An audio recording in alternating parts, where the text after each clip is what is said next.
ମାଟିର ପୁଅ ମୋହନ ଚରଣ ମାଝୀ ମହୋଦୟ ଆଜି ଓଡ଼ିଶାର ମୁଖ୍ୟମନ୍ତ୍ରୀ। ଆମେ କଳ୍ପନା ମଧ୍ୟ କରିନଥିଲୁ ସେ ମୁଖ୍ୟମନ୍ତ୍ରୀ ପଦବୀ ଏଥର ପାଇବେ ବୋଲି। ଆମେ ଅଛୁ ଯେଉଁ ପୁନା ବଜାରରେ ଅଛୁ ତାଙ୍କ ନିର୍ବାଚନ ମଣ୍ଡଳୀରେ ଯେଉଁ ମାଆ ମାନେ ଆଜି ସେମାନଙ୍କୁ ଯେଉଁ ମୁଖ୍ୟମନ୍ତ୍ରୀ ଅଛନ୍ତି ତାଙ୍କୁ ଭୋଟ ଦେଇ ଆଜି ଶାସନ ଗାଦିରେ ବସାଇଛନ୍ତି ସେଇ ମାଆ ମାନେ ଅଛନ୍ତି ଏବଂ ଦେଖିପାରୁଥିବେ ପୁରା ରାସ୍ତାକୁ ଫୁଲରେ ସଜ୍ଜିତ କରି ପୁରା ଖୁସିର ଅଛନ୍ତି, ପୁରା ଉତ୍ସାହର ସହିତ ପୁରା ଉଦ୍ଦୀପନାର ସହିତ ଅଛନ୍ତି। ଫୁଲର ପୁରା ଦୀପ ଅଛି ଏବଂ ଚନ୍ଦନ ଅଛି। ମୁଖ୍ୟମନ୍ତ୍ରୀକି ଆଜି ପାଛୋଟି ନେବେ, ସ୍ୱାଗତମ କରିବେ, ତାଙ୍କଠାରୁ ଆମେ ସିଧାସଳଖ ପ୍ରତିକ୍ରିୟା ନେବେ। ତେବେ ମାଆ କ'ଣ କହିବେ? ଆଜି ସେମାନେ ନିର୍ବାଚିତ ହେବା ପରେ ପ୍ରଥମ ଥର ପାଇଁ କେନ୍ଦ୍ର ମାଟିରେ ପଦାର୍ପଣ କରୁଛନ୍ତି, କେତେ ଖୁସି ଅଛନ୍ତି? ଆମେ ବହୁତ ଖୁସି ଅଛୁ।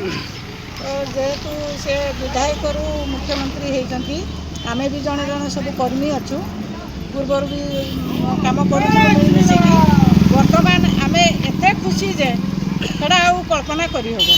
ତେଣୁ ଆଜି ରହିଛୁ, ସ୍ୱାଗତମ ଜଣେଇବୁ, ପାଛୋଟି ନେବୁ। ମାଟିର ପୁଅ, ମାଟିର ଗର୍ବ, ଆମ ପାଇଁ ସେ ବହୁତ କିଛି। ଓଡ଼ିଆ ମାଟିର ପୁଅ ମୁଖ୍ୟମନ୍ତ୍ରୀ ଆଜି ତାଙ୍କର କ'ଣ ଆଶା ଆକାଂକ୍ଷା ରହିଛି? କିଛି ଆଶା ନାହିଁ। ଆମେ ଚାହୁଁଛୁ ଆମ ଓଡ଼ିଶା ପାଇଁ ସେ ଏମିତି କାମ କରନ୍ତୁ ଯାହାକି ଓଡ଼ିଶାବାସୀ ସବୁଦିନ ପାଇଁ ମନେ ରଖୁଥିବେ।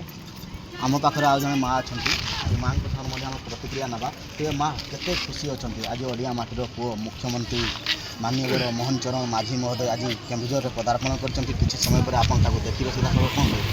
ମୁଁ ତ ପ୍ରଥମେ ଆମର ମୁଖ୍ୟମନ୍ତ୍ରୀ ମୋହନ ଚରଣ ମାଝୀ ସାର୍ଙ୍କୁ ପ୍ରଥମେ ନମସ୍କାର ଜଣାଉଛି।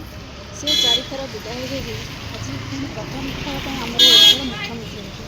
ସେ ମାଟିର ଗର୍ବ, ଆମ ଓଡ଼ିଶାର ଗର୍ବ।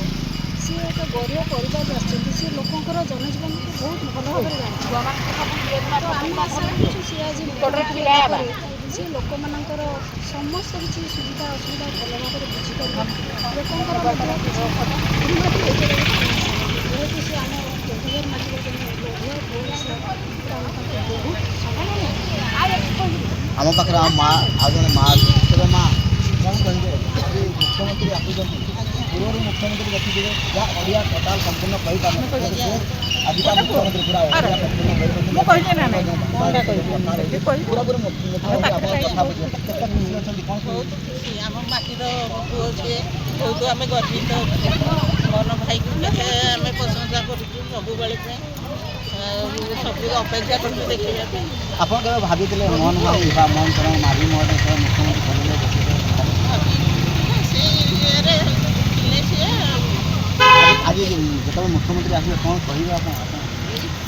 ଏଇ ଟିକେ ଶୁଭେଚ୍ଛା ଜଣେଇବୁ ଆଉ ଆଶ୍ୱାସନା ଜଣେଇବୁ କଥା। ଆମ ପାଖରେ ଆଉ ଜଣେ ଭଉଣୀ ଅଛନ୍ତି, ସେ ଭଉଣୀଙ୍କ ଠାରୁ ମଧ୍ୟ ଆମେ ସିଧାସଳଖ ପ୍ରତିକ୍ରିୟା ନେବା। ତେବେ ଭଉଣୀ କ'ଣ କହିବେ? ଆଜି ମୁଖ୍ୟମନ୍ତ୍ରୀ ଆସିବେ, ଯୁବପିଢ଼ି ହିସାବରେ କ'ଣ କହିବେ? ସମସ୍ତଙ୍କୁ ମୋର ନମସ୍କାର। ମୋହନ ଚରଣ ମାଝୀ ମହୋଦୟ ଯାହାକୁ ଆମେ ସମସ୍ତେ ଜାଣିଛନ୍ତି, ସେ ପୂର୍ବରୁ 4 ଥର ମେମ୍ବର ଅଫ୍ ଲେଜିସ୍ଲେଟିଭ୍ ଆସେମ୍ବଲି ପଦବୀରେ ସେ ତାଙ୍କର ରୋଲ୍ ନିଭାଇଛନ୍ତି। ଆଉ ଆମେମାନେ କେହି କଳ୍ପନା ମଧ୍ୟ କରିନଥିଲୁ ସେ ମୁଖ୍ୟମନ୍ତ୍ରୀ ପଦବୀ ଏଥର ପାଇବେ ବୋଲି। ଆଉ ଆମ କେନ୍ଦୁଝର ମାଟିରୁ ଜନ୍ମ ନେଇଥିବା ଜଣେ ସୁପୁତ୍ର, ଜଣେ ବରପୁତ୍ର, ସେ ଆଜି ମୁଖ୍ୟମନ୍ତ୍ରୀ ପଦବୀରେ ବିବେଚନା ହେଇଛନ୍ତି ବୋଲି ଆମକୁ ବହୁତ ଗର୍ବ ଅନୁଭବ ହେଉଛି, ବହୁତ ଖୁସି ଲାଗୁଛି। ଆଉ ମୁଁ ଆଶା କରୁଛି ସେ ଆଗକୁ ଏଇ 5 ବର୍ଷ କି ଆଗାମୀ ଆହୁରି 5 ବର୍ଷ ପର୍ଯ୍ୟନ୍ତ ତାଙ୍କ ରୋଲ୍ଟାକୁ ଭଲସେ ପ୍ଲେ କରନ୍ତୁ।